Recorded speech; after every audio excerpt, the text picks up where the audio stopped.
Every day, for 5 years, an old dog lay on his owner's grave, through snow, rain, and blistering heat. No one knew why he stayed, until a stranger arrived with a letter that was never meant to be lost. They said he came before sunrise. No one ever saw him arrive, but every morning, without fail, the old dog would be there, lying beside the same grave, his fur matted from dew, his ribs faintly showing beneath thinning skin. His name was Max, though no one in the town ever called him that aloud. He didn't seem to need the reminder. He knew who he was, and more importantly, he knew why he was there. The cemetery sat on the edge of the village, just past the hill where the oaks leaned like tired guardians. Most headstones were chipped by time, moss curling over names. But one stone was always clean, always watched. Daniel Foster, 1992 to 2017. Loved by many, missed by one, most of all. No one knew who carved that last part, but everyone knew who it was meant for. Max had been coming for years, long after the funeral, long after the family stopped visiting. The townspeople noticed him first during winter, the first one after Daniel's death. Snow packed against his side as he curled tightly beside the grave, refusing shelter, refusing food, unless it was left silently at a distance. And every morning he was still there. They tried in the beginning. One woman from the bakery left a blanket. A farmer brought a metal bowl of scraps. A teenager once tried to coax him away with jerky, thinking it would be a nice tick-tock. Max never moved, not unless he was returning to the headstone, nose pressed lightly to the soil, as if waiting for something only he could hear. The seasons changed, but Max's routine did not. Spring brought cherry blossoms that drifted like confetti over the grave. Summer warmed the stone until Max panted through the long afternoons. Fall turned the nearby maple red, its leaves dotting his sleeping form. And winter, always the hardest, wrapped him in frost and silence. But he always came back. Some whispered that dogs could smell death, that maybe Max had never really understood what happened. Others thought it was instinct or just habit. But the older folks in town, the ones who moved a little slower, who knew what it meant to miss, they said it was love. And they left him in peace. The groundskeeper, Eli, sometimes watched from the chapel steps, with his coffee steaming in the cold air. He never approached, just nodded when the dog arrived, and again when he left. He once told his nephew, "That dog's not guarding a grave. He's waiting for his best friend to come home." And each day, as the morning light rose through the trees, Max lay still beside the stone, head low, eyes open. Waiting, always waiting. He was the last of the litter, small, scrappy, and with one floppy ear that never quite stood up straight. Daniel chose him without hesitation. "I like the underdog," he told the woman at the shelter. The woman raised an eyebrow. "You sure? This one's quiet, doesn't play much." Daniel just smiled and reached into the crate. "That's okay. Neither do I." He named him Max before they even got home. Their life together wasn't flashy. No trips to the beach, no birthday hats or matching sweaters. Just days spent on the old farm outside Holloway, where the sun spilled over wheat fields and cicadas hummed like background music. They had a rhythm. Morning walks down the dirt path. Afternoons in the barn or beside the lake, where Daniel skipped stones and Max chased frogs. Evenings curled on the porch, Daniel reading with one hand resting absent-mindedly on Max's head. They rarely needed words. When Daniel spoke, Max listened. When Max rested his head on Daniel's knee, Daniel would stay still as stone. It was quiet love, the kind that asks for nothing except to stay. Then came the silence. It was a Thursday, the sky was clear. Daniel was supposed to meet a friend in town but never arrived. They found his truck wrapped around a tree on County Road 6. The coroner said it was fast. No pain, no suffering. Max was home when it happened. He paced the porch that evening, ears twitching, tail low. The next morning he searched every room twice. And when Daniel didn't return, he lay by the front door for hours, unmoving. At the funeral, Max sat in the back, a leash wrapped loosely around his collar. He didn't bark, didn't whine, just watched the casket like he was waiting for Daniel to call his name. When they lowered the box into the ground, Max didn't look away. The family tried to bring him inside afterward, tried to keep him warm, feed him, comfort him. But the next morning, Max slipped out through the screen door and found his way back to the grave. No one taught him where it was. He just knew. And from that day forward, that's where he went. Not out of confusion, not out of habit, but out of something else, something deeper, older. The kind of loyalty that doesn't end when a heart stops beating. By the time the fifth winter came, Max was nearly all gray. His gait had slowed. Each step toward the cemetery was deliberate now, more shuffle than stride. His fur, once thick and golden brown, had thinned out and faded into a worn coat that matched the stone he lay beside. But he still came. Every morning, every single morning. The village had long since accepted him as part of the landscape. He was like the church bell or the crooked oak by the post office. Something quietly sacred, not to be touched. Locals left scraps on a flat stone near the path. Half of them weren't sure he still had the strength to eat. He did, but only just enough to make it through the next visit. A woman once left a fleece blanket near the grave. Max dragged it aside with his teeth, not out of aggression, just preference. He didn't want comfort. He wanted Daniel. The grave remained untouched by time. The flowers left after the funeral had rotted and blown away years ago. But the soil was always soft, the weeds somehow never overtaking it. It was as if Max's presence warded off decay. Eli, the cemetery's old groundskeeper, began watching him from the chapel. He never spoke to Max, never approached, just nodded each morning as if greeting another man doing his job. "He's keeping a promise," Eli told a visiting priest once, "and I'll be damned if I'm the one to break it." Max never stayed past dusk. As the sun dipped behind the hill, he'd rise slowly, stretch with an audible groan, and limp off down the trail that wound back toward town. No one followed him, not after the first winter. A few tried, mostly kids, curious or kind-hearted. But Max had ways of disappearing. He'd turn a corner and vanish between sheds or under fences. Some believed he had a den. Others said he returned to the farm where Daniel used to live, sleeping on the porch like old times. But no one really knew. The only certainty was this: by dawn, he'd be back.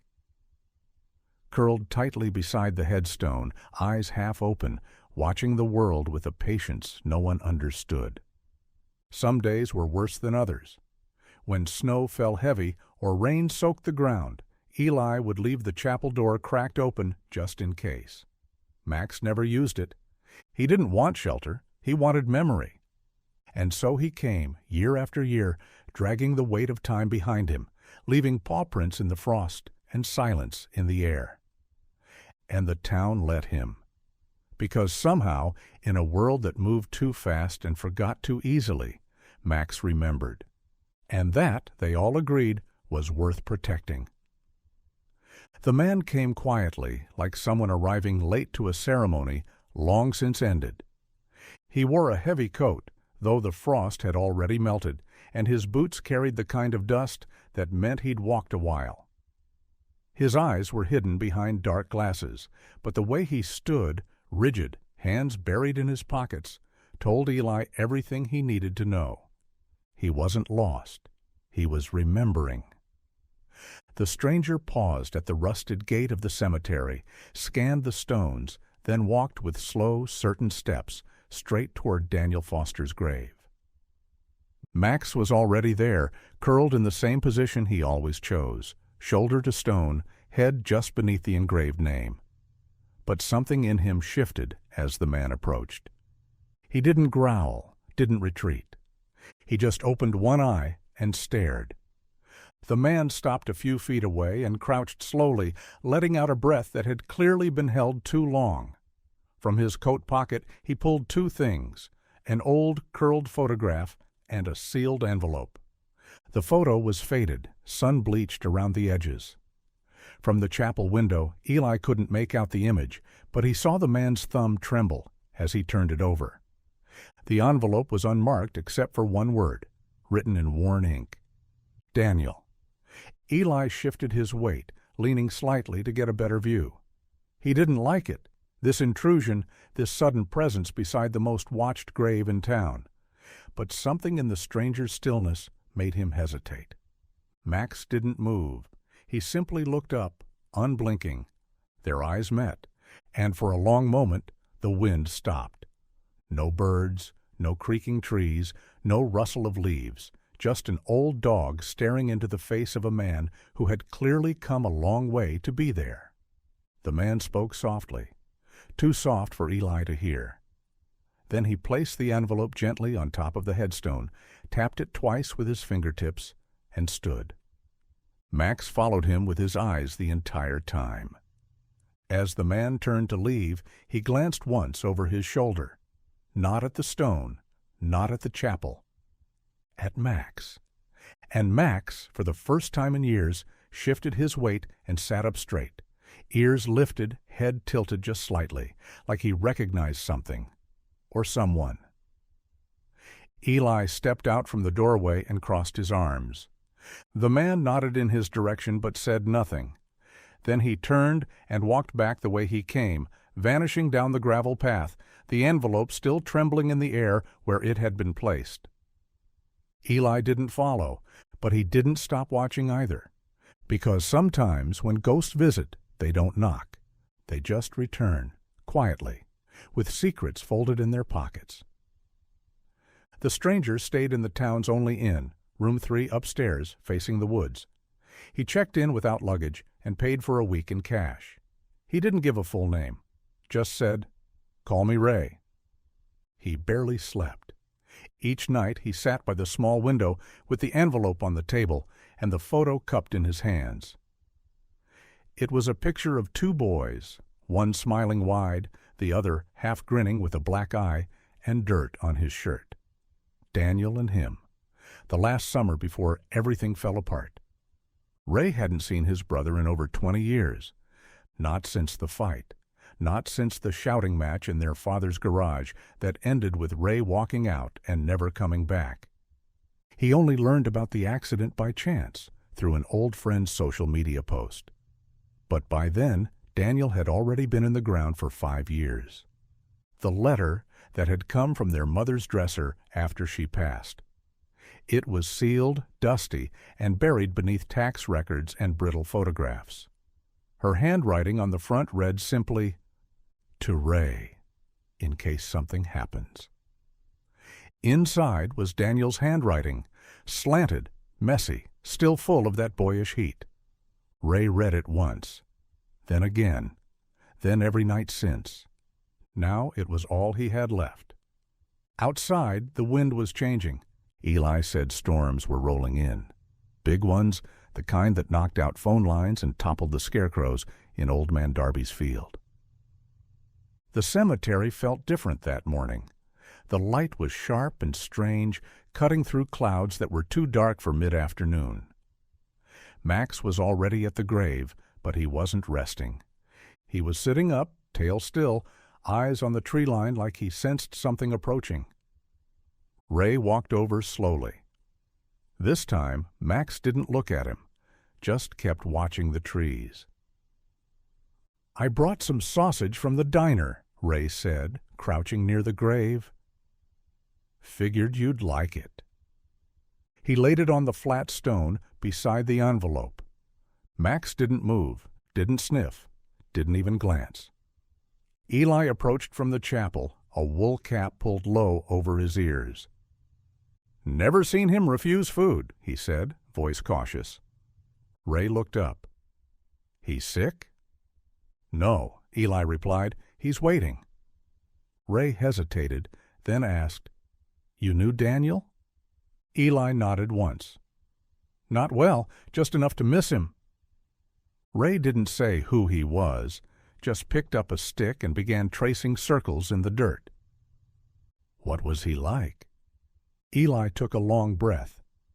"Kind, restless, one of the few who actually listened when you spoke." Ray smiled faintly. "That sounds about right."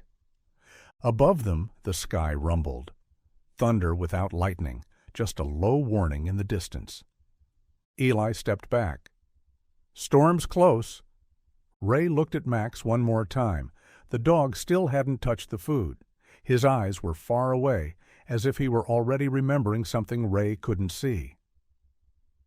And just like that, the first drop of rain fell, cold and heavy.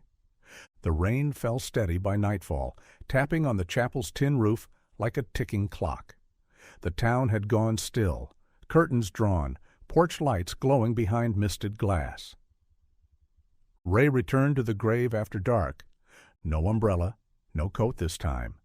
Just the letter in his hand and a look in his eyes like something inside him had been heavy for years. And tonight it was finally ready to break.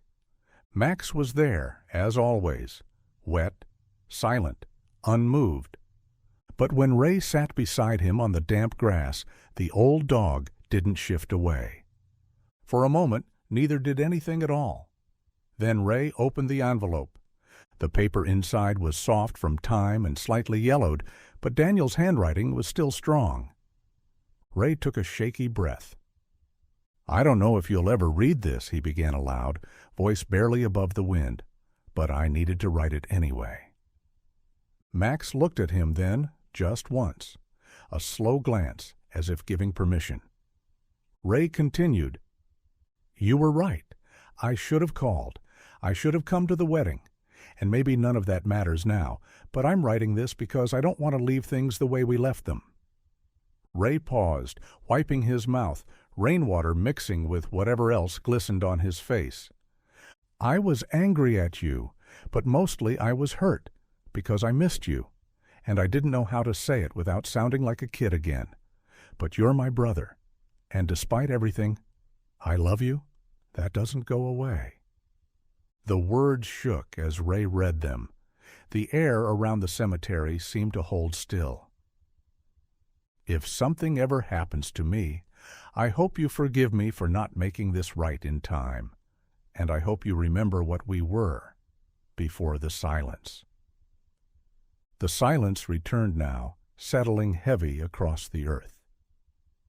Ray folded the letter slowly, like it was something sacred. "I didn't know," he whispered. "I didn't know until after Mom died. She kept this buried in a drawer. Maybe she couldn't bear to send it." He looked at Max, whose head had lowered again to the stone, ears twitching gently, as if the voice stirred something deeper. "I didn't come for forgiveness," Ray said. I needed to say goodbye." He placed the letter gently on the headstone, pressing it down with a small flat rock. Then, for the first time, he knelt, not to the grave, to the dog. "Thank you," he whispered. And Max, old, soaked and nearly deaf, lifted his head and placed it softly against Ray's knee. Just once, then settled back into the grass, as if the message had been delivered. The rain came heavier that night, no longer soft or sentimental, but cold and sweeping, pushed by wind that bent the trees and blurred the headstones. Still, Ray stayed. He didn't leave when his jeans soaked through or when thunder cracked like old wood snapping. He sat beside the grave with his back against the stone, the letter and photo resting gently beneath a flat rock, shielded from the storm. Max sat nearby at first, watching, silent, his breath shallow but steady. Then, slowly, so slowly it almost seemed like a dream, he stood, limped forward, and curled his body beside Ray. Ray looked down, surprised by the weight of warmth against his thigh. Max rested his head on the grass between them, his nose just inches from Daniel's name. The man placed his hand gently on the dog's back. "You waited a long time," he said. Lightning cracked across the sky, illuminating the cemetery in a brief white flash. Then came the rain, harder now, steady, unrelenting. Ray didn't flinch. He just sat in it, as if accepting a kind of penance. One born not from guilt alone, but from understanding, from love that had waited too long to speak. They stayed like that for hours, man and dog and stone. By the time the rain stopped, the world was quiet again, just the whisper of wind and the occasional rustle of soaked leaves. Ray looked down at Max. The dog hadn't moved. His eyes were closed, mouth relaxed. One paw stretched gently toward the headstone. Ray touched him again, once softly. Still warm, but still. He didn't cry, not right away. He just nodded, as if something had finally ended, as if a vigil was over. The next morning, Eli found them like that. The groundskeeper had come early, expecting storm damage, fallen branches, scattered flowers, maybe even the chapel's old roof finally giving in. But what he found instead was silence. Ray was gone. No footprints, no note, just the letter and photo, still resting on the grave, weighed down by a stone. And Max, curled in his usual spot, peaceful, unmoving. Eli approached slowly, hat in hand. He crouched beside the old dog and rested his palm on Max's side. Still, he whispered something under his breath, words only he and the wind would ever know, then stood and looked out over the trees, where the first rays of morning light were breaking through. For years the town had watched Max wait, but today, finally, he rested. The town buried Max 3 days later. It wasn't a large ceremony, just a dozen people from Holloway, some holding umbrellas, others holding stories. Eli stood at the front, not with a Bible or speech, but with a quiet presence that spoke louder than anything written. They buried Max beside Daniel, just a few feet to the right. The ground was still soft from the storm. No priest officiated. No hymns were sung. Just wind moving through trees, and a moment of silence so long and gentle, even the birds paused their song. Ray returned that morning. He didn't say much, nodded at familiar faces he didn't know. His coat was cleaner, his beard trimmed, but the way he looked at the grave made it clear. Something in him hadn't left with the rain. After the last handful of earth had been placed, Eli walked over to him with a small bundle wrapped in cloth. "I was keeping this," he said. "Figured it might matter someday." Inside was a frayed leather collar. The tag had long worn smooth, but faintly you could still see the name burned into the leather. Max. Ray held it like it might fall apart in his hands. "I didn't expect this," he said quietly. Eli nodded toward the fresh grave. None of us did. They stood there together, just the two of them, as the others drifted away. Ray looked at the marker, temporary for now, just a wooden cross, and asked, "Was he always like this?" Eli didn't answer right away. He pulled off his cap, scratched the side of his head, and stared down at the grave like he was trying to remember something exactly right. Then he said, "He never stopped waiting." Ray blinked, and for a moment his breath caught in his throat. A few weeks later, a new headstone arrived. Granite, polished, simple. Daniel Foster, 1989–2015. Beloved son, quiet soul. And beneath that, carved just below and off to the side, maximum. 2009–2023.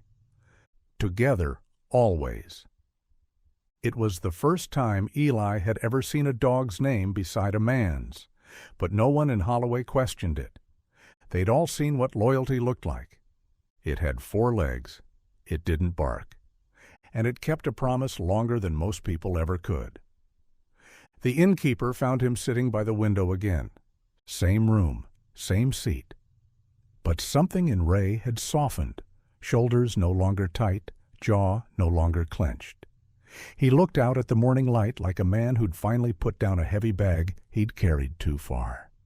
On the table in front of him lay a black notebook. The pages were already thick with ink. He wrote every morning now, not out of guilt, but gratitude. The entries weren't fancy, just memories sketched with quiet detail. Daniel, age 8, making pancakes with too much baking soda. Max chasing frogs in the creek and barking like they'd insulted him. The way Daniel used to hum when he worked on engines, off-key but steady. The last conversation they had, still raw, still ringing. Ray didn't edit much. He wanted it real, honest. The last few pages were about Max, his loyalty, his vigil, the way he had somehow kept Daniel's memory alive better than any man could have. He included a sketch he'd done himself. Max curled at the grave, one paw touching the stone. He titled the notebook simply, "The Dog Who Waited." By the end of the week, he photocopied the entire journal and placed it into a padded envelope addressed to a house he hadn't seen in 20 years. Daniel's childhood home, a place that might still hold cousins or distant relatives, or no one at all. He included a note. If you knew Daniel, if you loved him, these are pieces of him worth remembering. No return address, just a final signature, R. Foster. At the post office, the woman behind the counter glanced at the envelope and smiled politely. "Family?" she asked. Ray nodded. "Yeah, the last piece of it, I think." When he stepped outside, the air smelled like pine and warming soil. The storm had scrubbed everything clean, leaving the world just a little bit softer. For the first time in decades, Ray didn't feel like running from anything. He walked to the cemetery once more that afternoon, not to speak, not to cry, just to sit between the two graves. He placed a hand on Daniel's stone, then on Max's. And for the first time, he smiled, because the story hadn't ended in silence after all. It had ended in memory. And memory, he realized, was its own kind of peace. The cemetery was quieter now. The grass had grown lush again, soft underfoot, and the trees bowed gently in the afternoon wind. The storm that had once shaken the roots of Holloway felt like a faraway memory. Time, as it always did, moved forward. But not everything left. A little girl walked hand in hand with her father along the gravel path, boots scuffing with each hesitant step. She couldn't have been more than 6, braids tied with yellow ribbon, a plush rabbit tucked beneath her arm. "Daddy," she asked, pointing to the side-by-side graves, "why are there 2? Her father paused, lowering himself to eye level with her. Before he could answer, an older voice called from a bench beneath the maple tree. "That's Daniel and Max," Eli said, his voice lined with time but still warm. "The man and his dog. They stayed together." The girl turned, curious. "They lived here?" Eli smiled. "Not here exactly, but they loved here." She walked closer, studying the carved names on the stone. Her fingers hovered just above the engraving. Together always. "Did they die together?" she asked. Eli looked at the graves, his hands folded over a cane now. "Not exactly. One waited. A very long time." The father gently rested his hand on his daughter's shoulder, and they stood quietly for a moment. Behind them, birds chirped in the distance, leaves rustled, and near the far edge of the plot, a small shape stirred. A dog, not Max, younger, rust-colored, thin and cautious, sitting just a few feet from the grave, watching. The girl turned to it. "Is that his dog too?" Eli chuckled softly. "Maybe he's just keeping watch. Sometimes stories leave echoes. The dog didn't move, just stayed where he was, head low, ears forward, as if listening for something in the wind. The father checked his watch. "Time to go, kiddo." The girl gave one last glance at the graves, then at the silent dog. "Okay," she whispered. As they walked away, the breeze picked up slightly, sweeping through the trees and across the stones. The grass shifted. The pages of an old notebook on Eli's lap fluttered briefly before settling again. Eli leaned back, closed his eyes, and smiled, because he understood something now.